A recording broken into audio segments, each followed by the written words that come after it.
Hey everybody, it's Jerry, and I am here today with a little special presentation for my sister-in-law, Donna.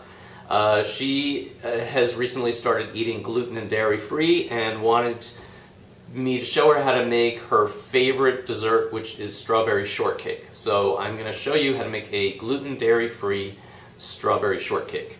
So the first thing we're going to start with is about a half a cup of Earth Balance, which is already pretty soft, but we're just going to soften it a little bit more with a fork. Just cream it a little bit. And we're going to add to that 2 tablespoons of sugar.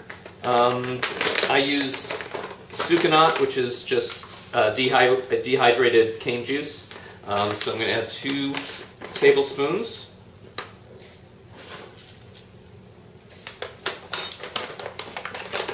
And then just cream that with the Earth Balance until it's all mixed up. And then I have 3 egg yolks. Now I've taken 3 eggs and separated them, and taken the yolks, just mixing them slightly up and adding that to the Earth Balance and sugar mixture.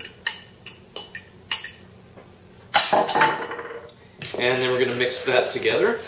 And then we're just going to put this aside for a minute while we mix up our dry ingredients. Alright, so we're going to start with a cup of garbanzo bean flour.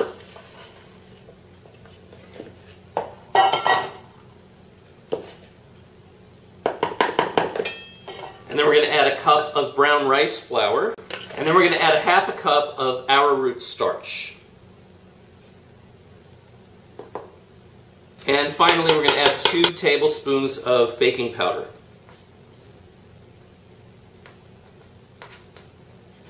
And then just mix those all together. And then we're going to add that to our mixture of the eggs and Earth Balance and sugar and mix that together really well. Now this is going to give you sort of a crumbly texture to it.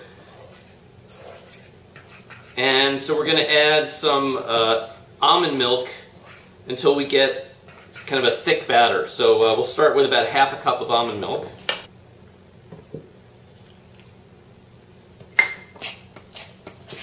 Mix that up.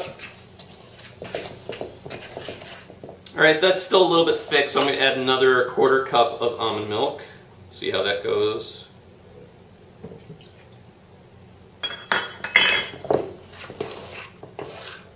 So now we have a really good consistency. We have a nice thick batter here.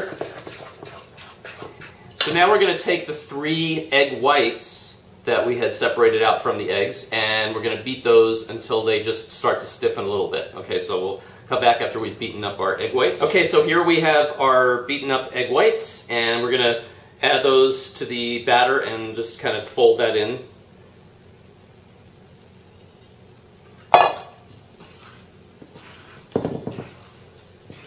So just kind of gently fold it. Alright, now I have a 9-inch springform pan which I've sprayed with oil so that it won't stick. And we're just going to pour the batter into the pan. Just shake it a little bit just to make sure it's nice and even. And then we're going to bake this at 425 degrees for about 20 minutes. So test it in 20 minutes with a toothpick, make sure it comes out clean. If not, put it in for another 5 minutes and just do that until the toothpick comes out clean. But we're hoping for about 20 minutes. So we'll come back and see how we did. Alright, we're back now, and we have our cake which is out of the oven, and I've removed the sides of the springform pan, and it's cooled for about 20 minutes. So the first thing I'm going to do is invert it onto a plate. So I'll just flip it over, and bottom removes very easily because we sprayed it. Now in the meantime, we have 2 pints of strawberries which have been tossed with about a half a cup of sugar, and that's just been sitting here for about 30 minutes or so. So just do that at some point while you're waiting for the cake to cool. Alright, now this is the tricky part. What we want to do is slice the cake in half so we have 2 layers. So I'm going to take a serrated knife and carefully slice it down the middle. Okay, so now we want to take this top layer and we want to flip it upside down on a piece of wax paper. So I put a piece of wax paper on top. And I'm just going to sort of slide my hand underneath here and flip it over. That. And now we're just going to put these aside for a minute. Okay, so now I have 2 cans of coconut milk that have been sitting in the refrigerator for several days. And what happens is all of the thick, creamy part of the coconut milk rises to the top, the water settles to the bottom. So I've opened these cans up and I'm going to scoop all the thick stuff into a bowl.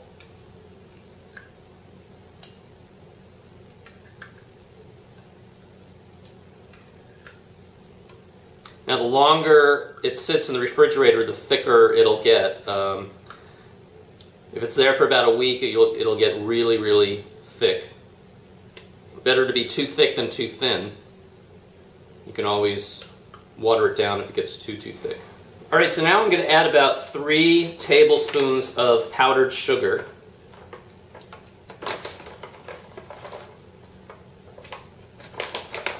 You can add more if you like it a little bit sweeter, but I think about 3 should be enough. And then we're going to just beat it up just like you would whipped cream until it gets nice and thick. Okay, so we've whipped up the coconut milk with the sugar. It's nice and thick now. So what I'm going to do is I'm going to put this back in the refrigerator while the cake completely cools, because we really only want to assemble this when everything is nice and cool. We don't want it to be too warm, because then this coconut whipped cream will get too runny. So we'll come back when the cake is nice and cool, and then we'll assemble everything. Okay, so the cake is now nice and cool, and we are ready to assemble everything. So we have our strawberries, and we're going to take half the strawberries and put them on the bottom layer. And then we're going to take half of the whipped cream and put that on top of the strawberries. And then we're going to carefully put the top layer back on again.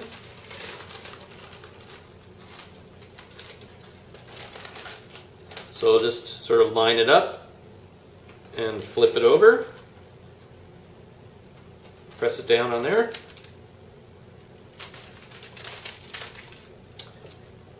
And then we're going to put the other half of the whipped cream on top of that. And then we're going to put the remainder of the strawberries on the very top. So there we have the finished strawberry shortcake. This should go back in the refrigerator and chill overnight, I would say, until the coconut cream will firm up a little bit more. And try it yourself at home. And Donna, I hope you have a very happy birthday, and I hope you're able to make some strawberry shortcake and enjoy it. So everybody, try it yourself at home and enjoy.